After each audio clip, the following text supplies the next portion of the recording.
कि उन्होंने राशन वगैरह बांटा, जब तक वो कांग्रेसी थे, बीजेपी के नहीं थे। वो पार्टियां बदलने में माहिर हैं और इसी बेस पर हम सीट निकाल सकते थे। तो अब तो बंटवारा ही होगा और हो सकता है मुस्लिम वोट भी बंटवारे में आ जाए। अब देखिए, जनता तो बात की बात है, पहले तो वर्कर ही पसंद नहीं कर रहा है। नमस्कार दोस्तों, आपके साथ हूं रहमान सैफी। आज तक इंडिया न्यूज के इस न्यूज पोर्टल पर आपका स्वागत है। आज हम विचार गोष्ठी करने वाले हैं। आलम खान साहब मेरे साथ यहाँ मौजूद हैं और मैं जानने आया हूँ वार्ड नंबर 209 जगतपुरी पर जो 3 प्रत्याशी हैं, कांग्रेस की तरफ से मुस्तकीम खान, बीजेपी की तरफ से राजू साईं और आम आदमी पार्टी के जो प्रत्याशी हैं वो है शिवदत्त कौशिक। मैं जानने आया हूं कि इस क्षेत्र की, इस वार्ड की जो जनता है उसका जो रुझान है आखिर किसकी तरफ है और साथ ही क्षेत्र में आलम भाई माहौल कैसा है। देखिए, टिकट बंटवारे से पहले तो माहौल यहाँ काफी दिनों बाद कांग्रेस के हक में था और बहुत अच्छा था। लेकिन जो टिकट बंटवारा हुआ वो कुछ इस अजूबे तरीके से हो गया कि जो टिकट लाया उसे लोग जानते ही नहीं। चूंकि ये छोटा इलेक्शन है। कौन सा टिकट लाया? एमसीडी कारपोरेशन का। कौन सी पार्टी का? कांग्रेस का। बहुत दिनों बाद हम ये सीट दोबारा जीतने जा रहे थे और बहुत अच्छे तरीके से जीतते, लेकिन टिकट के बंटवारे ने कुछ हवा निकाल दी। और एक नहीं, दोनों टिकट ऐसी बटे हमारे यहाँ। 4 में से 2 सीटें जनरल हैं, 2 लेडीज हैं। ये जगतपुरी और कृष्णानगर। कृष्णानगर में भी जिसको टिकट मिला उसके बारे में लोगों ने हमसे ही पूछा, पार्टी के वर्करों ने, कि ये कौन है, ये कौन है। भाई पता नहीं कौन है। और शायद आपको पता होगा, एक टिकट वाला तो टिकट ऐसे आदमी को दिया जो कोर्ट में नहीं पहुंचा। अखबारों में शायद आपने पढ़ा होगा, मीडिया वालों ने। वो टिकट ले जाके घर बैठ गया, वो नॉमिनेशन ही करने नहीं आया। ये हाल है टिकट का। तो जब टिकट आप इस तरह बांटेंगे तो माहौल किधर जाएगा। मैं मुस्लिम इलाके में ज़्यादा रहता हूँ। बहुत लोग बड़े शौक से इंतज़ार कर रहे थे कि अब कैसे कांग्रेस को ही देना है, लेकिन अभी आप सर्वे कर लें, लोगों का माहौल बदल गया। और लोग पार्टी के सिंबल पर इलेक्शन का डिसीजन निकलेगा या कैंडिडेट के चेहरे पर?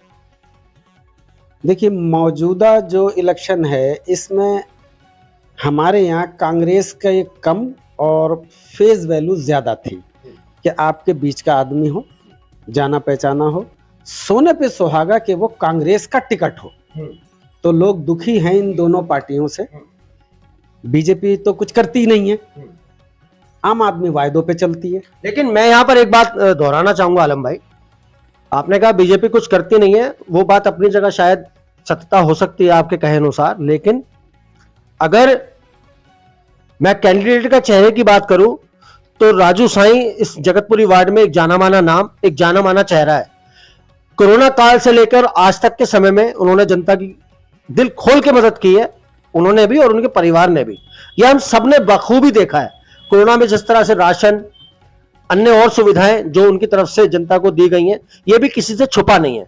तो हम ये नहीं कह सकते कि बीजेपी कुछ करती नहीं। मैं अगर कैंडिडेट की बात आप कर रहे हैं तो कैंडिडेट की जो छवि है यहां पर शायद कुछ इस तरह की भी है। देखिए, कोरोना काल का जो आपने जिक्र करा कि उन्होंने राशन वगैरह बांटा, जब तक वो कांग्रेसी थे, बीजेपी के नहीं थे। वो पार्टियां बदलने में माहिर हैं और यहाँ नहीं, पूरी दिल्ली में नहीं, पूरे मुल्क में अगर राशन किसी ने बांटा है तो सिर्फ कांग्रेसियों ने। बाकी और तो 50 पार्टियां मिलकर भी कई ओरे धोरे नहीं आ पाती। हर गली में, हर मोहल्ले में राशन बांटा है तो कांग्रेसियों ने। चाहे उन्होंने ऑक्सीजन सप्लाई करा, खाना बांटा, नकदी दी, कुछ भी किया, आटे पहुंचाए, ओनली 1 नंबर पे कांग्रेस रही। नहीं, ऐसा तो नहीं है। इस वार्ड जगतपुरी में जो आम आदमी पार्टी के, मैं अपूर्व कहूंगा क्योंकि उन्होंने पार्टी चेंज कर लिया, शाहनवाज हुसैन ने, तो उन्होंने भी दिल खोल के राशन बांटा है। ऐसा तो नहीं है कि किसी और पार्टी ने नहीं बांटा। उन्होंने भी आम आदमी पार्टी के कार्यकर्ता होने के बावजूद राशन बांटा है, पार्टी के नाम पर बांटा है। कहाँ पे बांटा, कितनी दफे बांटा? रशीद मार्केट के अंदर। मैं खुद, मैंने कवरेज भी की है। मैं रशीद मार्केट में बैठा हूँ। अगर उन्होंने थोड़ा सा लाके बांट दिया तो आपने ये नहीं देखा कि हर गली, हर मोहल्ला, हर चौराहे पे, हर इलाके में अगर बटाए, गाड़ियां घूमी है, गैस सिलेंडर दिए हैं, तो वो कांग्रेस से दिए। थोड़ा बहुत 5% ही मान लो, चलो मान लिया 5% दिया उन्होंने। इससे मौजों की तरफ चलते हैं। राजू साई ने भी जब तक दिया था तो कांग्रेस में थे, बीजेपी में नहीं थे। पार्टी बदलकर बीजेपी का टिकट लाए हैं वो। आज के बाद कुछ भी करेंगे तब बीजेपी के खाते में जाएगा। ये बात कहीं ना कहीं सोचने का विषय है। इस बात में हम वापस से मौजों की तरफ चलते हैं, और मौजू आज का ये है कि इस वार्ड जगतपुरी की जो जनता है, लगभग कितने कितने वोटर हैं यहाँ हमारे इस वार्ड के अंदर? जो कंप्लीट पोलिंग है जैनवन, वो तो 64,890 के करीब शायद वोट हैं, और उसमें लगभग 23,000 के आसपास मुस्लिम वोट हैं, और इसी बेस पर हम सीट निकाल सकते थे। तो आपको क्या लग रहा है, जो लगभग 65,000 वोट की गिनती है इस जगतपुरी वार्ड की, चलिए 60,000 हम मानते हैं, या जो भी समीकरण है इसका, सही हमें भी अनुमान नहीं है, लेकिन बहरहाल 60 या 65,000, तो आप किस तरह से देख रहे हैं तीनों पार्टियों को, किस तरह से बंटवारा हो सकता है वोटों का, क्या समीकरण है? अब तो बंटवारा ही होगा, और हो सकता है मुस्लिम वोट भी बंटवारे में आ जाए। अब क्योंकि जो कैंडिडेट आया वो उसके बारे में लोग पूछ रहे हैं कि ये कौन है, तो जब आप ये पूछते हैं ये कौन है, तो कहीं ना कहीं आपका दिमाग थोड़ा डगमगा जाता है, फिर आपका मिजाज कहीं और तब्दील हो जाता है। जो शाहनवाज भाई का जो आपने नाम लिया, वो पार्टी छोड़ चुके हैं। उन्होंने पिछला इंटरव्यू आपको बड़े दिल ठोक के दिया था। बिल्कुल, तो शायद उस वक्त उन्होंने ये नहीं कहा कि मैं सिर्फ टिकटार्थी हूँ। ज्यादातर हमारे यहाँ जो इलेक्शन लड़ रहे हैं वो सिर्फ टिकट वाले हैं। राजू भाई भी कई पार्टियां बदल चुके थे, अब बीजेपी में हैं। शाहनवाज भी कई पार्टियां बदल चुके हैं, और अब इस वक्त वो ओवैसी साहब की पार्टी से लड़ रहे हैं। लेकिन कांग्रेस के जो मुझे से उम्मीदवार हैं, पिछले 35 साल से वो झंडा उठा रहे थे, उठा रहे हैं, उठाते रहेंगे। ये हमारा हाईकमान है, वो टिकट किसे दे? टिकट देने से पब्लिक का मिजाज गड़बड़ है, और मैं समझता हूँ शायद खुरेजी के जो आसपास का जो एरिया है वो भी तकरीबन मुस्लिम बहुमूल्य क्षेत्र है। आपको क्या लगता है, मुस्लिम वोट इस बार किधर अपना ध्यान करेगा, किधर अपना रुझान बिठाएगा? राधे श्याम पार्क एक्सटेंशन से लेकर शिवपुरी तक पूरी बेल्ट ही मुस्लिम है ये, और इस मर्तबा आराम पार्क के भी 4,400 या 4,500 वोट इसमें जोड़ दिए गए हैं। जब ये नहीं जुड़े थे, जब भी हम इशरत जहां को कांग्रेस के टिकट पे जिताकर लाए थे, तो अब तो और हम मजबूत हो गए थे जिताने में। लेकिन अब टिकट के हिसाब से सर्वे हमारा यही कह रहा है कि लोग कुछ और सोच रहे हैं। क्या है वो कुछ और? आखिर जाहिर बात है 3 है, किसी भी तरफ को जो सीधा वोट आना था झाड़ू से कट के, वो कहीं ना कहीं उसमें शिवदत्त कौशिक एक ऐसा नाम जिसको शायद पूरा क्षेत्र जानता है, नौजवान युवा पीढ़ी का एक लड़का जो आम आदमी पार्टी से टिकट लेकर और आज इस राजनीति की दौड़ में शामिल हुआ है। शिवदत्त कौशिक का जो परिवार है वो अपने आप में एक बड़ी पहचान रखता है। शिवदत्त कौशिक के जो दादा हैं वो शिवपुरी स्कूल के प्रिंसिपल रहा करते थे कभी, आपको शायद इस बात का मालूम भी होगा। और नई युवा पीढ़ी के हाथ में अगर राजनीति की ये भागदौड़ जाती है, तो आपके हिसाब से क्या लगता है कि जनता दिशाहीन होगी या जनता को एक सही दिशा मिलेगी? शिवदत्त कौशिक साहब के दादा ही वहाँ के टीचर नहीं थे, उनके फादर भी एक ज़माने वालिया साहब के साथ रहे, और पहले ही दिन से जब से सरकार आई है तो वो जो डिप्टी सीएम हैं उनके ओएसडी हैं। अच्छा, अब जो पिछले साल इलेक्शन कैंसिल हुआ, फरवरी से पहले तक शिवदत्त साहब को कोई नहीं जानता था।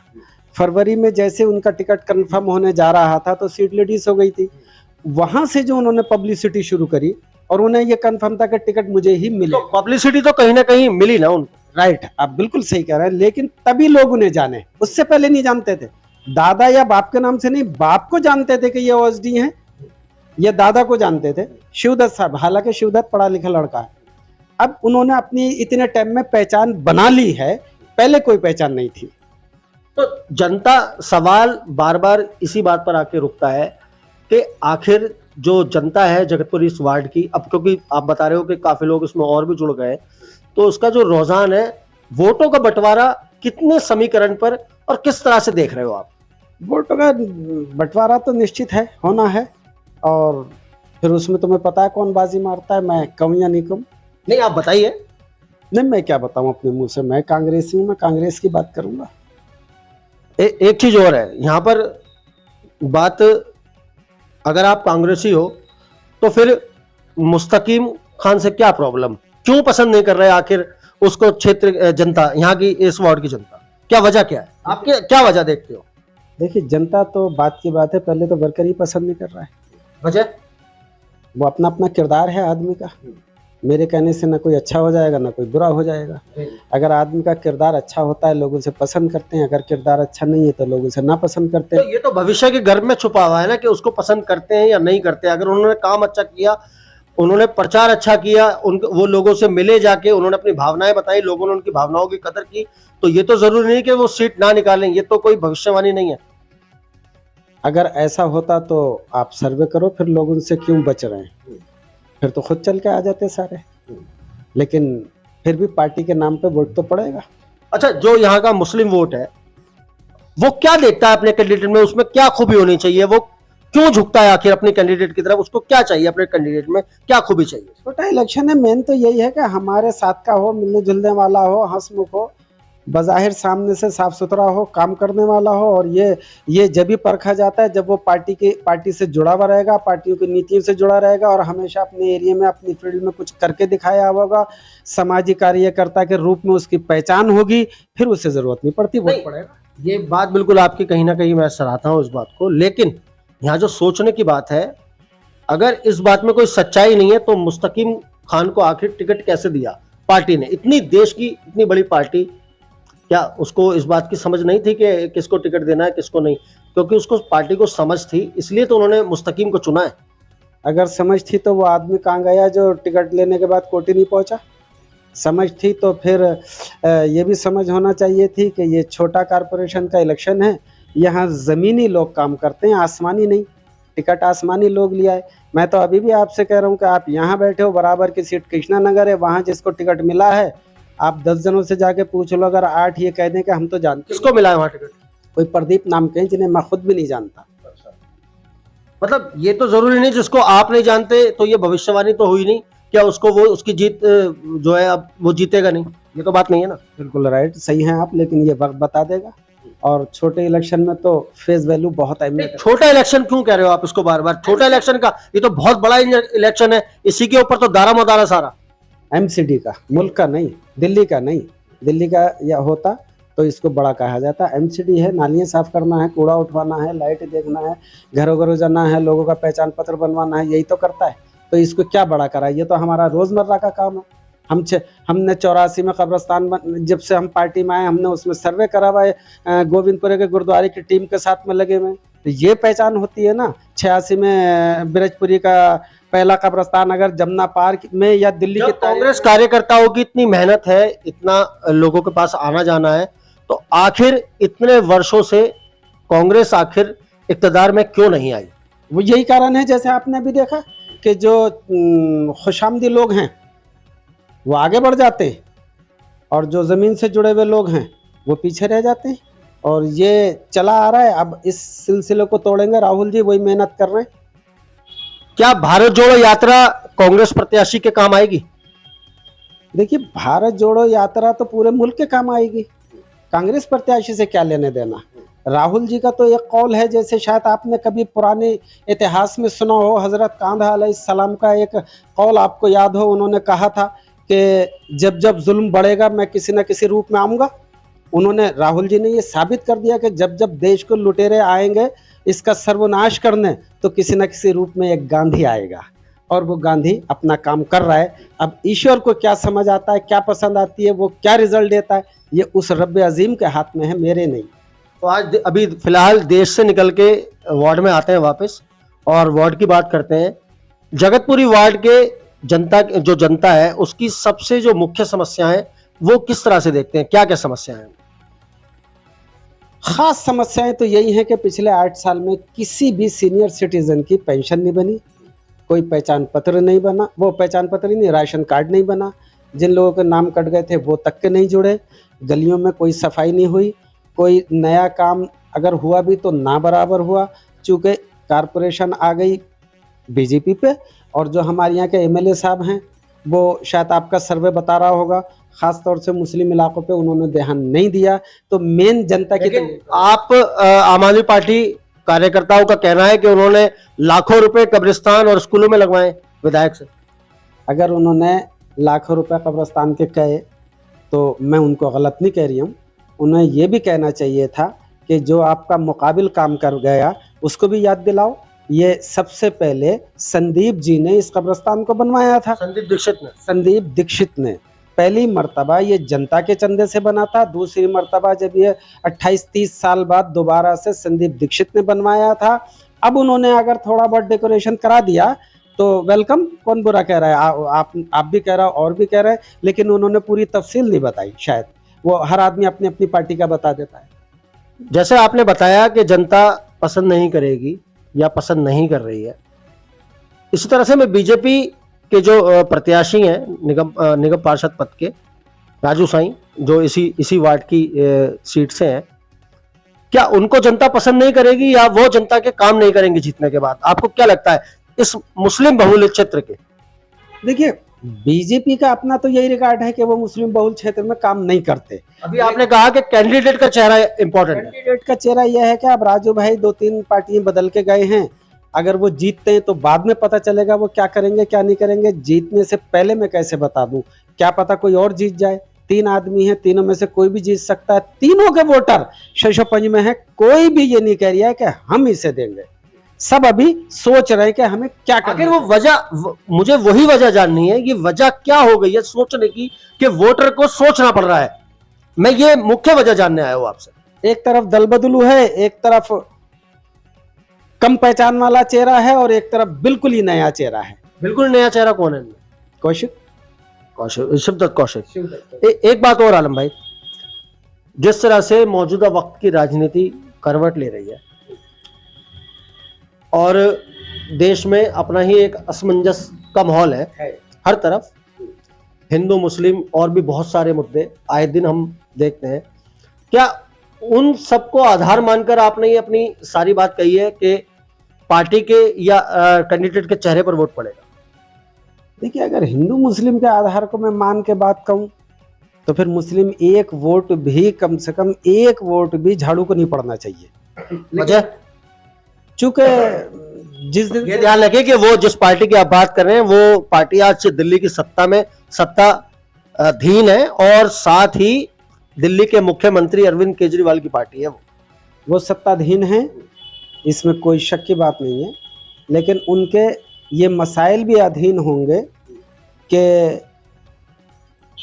आज तक वो किसी मुस्लिम मसाइल पे नहीं बोले। जितने लोगों पे सीए वो लगा है, यूएपीए, वो उनकी मर्जी से लगा है। ये कैसे कह सकता है कोई कि उनकी मर्जी से लगा? ये कानून है कि जितनों पे भी देशद्रोह लगेगा वो प्रदेश का सीएम पहले इजाजत देगा। जब सीएम इजाजत देगा तो लगेगा। दूसरी सबसे और खतरनाक बात यह है कि उनके यहाँ दलित और मुसलमान को बहुत दूर से देखा जाता है। वो जरा सी भी कोई लफ्जिश करता है तो निकाल के बाहर फेंक दिया जाता है या पकड़वा दिया जाता है। या ऐसा तो नहीं है आज दिल्ली के हजारों मुसलमान उनके साथ जुड़े हुए? ये तो आप कहीं ना कहीं बिल्कुल निराधार बात है। नहीं, हजारों नहीं, लाखों ने वोट दिया था। लाखों मैं कह रहा हूँ, हजारों मुसलमान भी उनके साथ हैं। देखिए, बीजेपी के भी साथ हैं, आरएसएस के भी साथ हैं। गवालकर का कौल नहीं पढ़ा था आपने गुरुजी का कि सारी जिंदगी गुलामी मुझे पसंद है, लेकिन सिख, ईसाई और दलित अगर आजादी बराबरी मिले तो ऐसी आजादी नहीं चाहिए। तो उनके साथ भी मुसलमान है। क्या नकवी नमाज? कांग्रेस पार्टी में नहीं होता ये भेदभाव? कांग्रेस पार्टी में ऐसा भेदभाव न कभी था न है, और इसी वजह से इन्होंने भेदभाव नहीं किया तो दूसरे लोग भेदभाव करके 80% वोट को अपने साथ में लेने के चक्कर में ही ऊपर पहुंच रहे हैं। कांग्रेस नीचे यूं ही आई कि इन्होंने भेदभाव नहीं किया। इन्होंने चाहा कि थोड़ा थोड़ा सबको साथ में लेकर चलो, और वो पॉलिसी कहीं ना कहीं शायद हिंदुत्व के सामने या आरएसएस के सामने या केजरीवाल के झूठ और फरेब के सामने फेल हुई।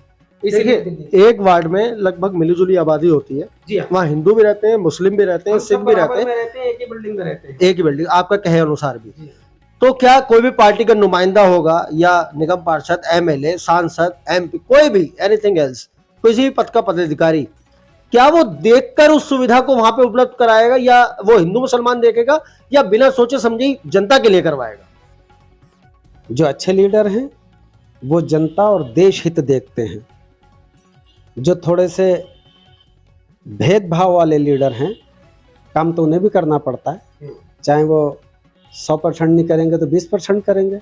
वो ये देखते हैं कि कौन से लोग किधर ज़्यादा हैं, बस यही भेदभाव हो गया। कम की तरफ को नज़र आपने मोड़ ली, ज़्यादा की तरफ को काम कर दिया कि भाई इधर से मुझे वोट नहीं मिले थे ना, और अगर मिले थे तो 5 ही मिले थे, इधर से 50,000 मिले थे। इसी को भेदभाव कहते हैं। तो ये राजनीतिक स्तर आप बता रहे हो कितना नीचे जा चुका है? मैंने कुछ कम बताया और इससे भी ज़्यादा नीचे जा चुका है। ठीक है, मेरा आखिरी सवाल आज का आलम साहब यही रहेगा, इन 65,000 वोट में तीनों पार्टियों को कितने कितने वोटों की गिनती में आप समीकरण अपने अपने नजरिए से देखते हो? मेरा हाल 35,000 के आसपास पोल होगा, और जो 13-14 हज़ार वोट लेके वो जीत जाएगा। बस अब वो अपने 65,000 में से सिर्फ 35,000 वोट पड़ेंगे? हाँ, इतने ही पड़ेंगे। 60% से ऊपर तो यहाँ पोलिंग नहीं होती है ना हमारे यहाँ। तो वजह क्यों नहीं होती? नहीं, पिछले रिकॉर्ड देख लो, इतनी होती है। पहले 30,000 के आसपास हो रही थी, 29, 30, 31, 29, 30। किसी भी इलेक्शन में 100, 200, 500 हज़ार बढ़ जाते हैं, किसी में घट जाते हैं। तो अब कैसे हमारी पोलिंग जो है टोटल ज़्यादा हो गई है, 65, 64,900, 800 कुछ वोट मैंने बताया, 900। तो 65,000 में से लगभग 35,000 के आसपास वोट पड़ेंगे, 35-36। आम आदमी पार्टी के खाते में कितने वोट देखते हो, कितने जा सकते हैं? नहीं, मैं किसी का खाता तो गिनने नहीं बैठा ना, मुझे अपना ही खाता नहीं पता अभी तक, तो दूसरे का कैसे बता दूँ। और एट ए टाइम 2 दिन 3 दिन पहले जनता का माहौल बदलता है। जनता हमसे ज़्यादा होशियार है। अगर हम अपना आप को समझदार समझते हैं तो वो हमसे कई गुना ज़्यादा समझदार हैं। वो भी चुप बैठे रहते हैं, और जो जाता है उसको चाय पिलाते हैं, भाई साहब तुम्हारे ही साथ हैं। आखिरी दिन बताते हैं किसके साथ हैं। तो इसलिए हम किसी के कयास आराई एडवांस में नहीं कर सकते। तो दोस्तों, ये मेरे साथ आलम खान साहब थे, जो कांग्रेस के कार्यकर्ता भी हैं, और मैं इनके पास इसलिए आया क्योंकि क्षेत्र के बहुत पुराने व्यक्ति भी हैं और मौजूद इंसान हैं, और लोगों के पास उठते हैं, बैठते हैं। आम जनता में एक बड़ा जुड़ाव हमेशा आलम भाई का मैं देखता हूँ, इसलिए क्योंकि मुझे ये सवालों के जवाब जानने थे, क्योंकि मैं भी कहीं ना कहीं दुविधा में था, आखिर जनता का रुझान जो है किस तरफ बनेगा, इसलिए आलम साहब के पास मैं पहुंचा था। तो दोस्तों, ये वो पूरी जानकारी थी जो आप तक पहुंचाई है। मिलते हैं आपसे अगली खबर में, जब तक के लिए जय हिंद, जय भारत, जय संविधान।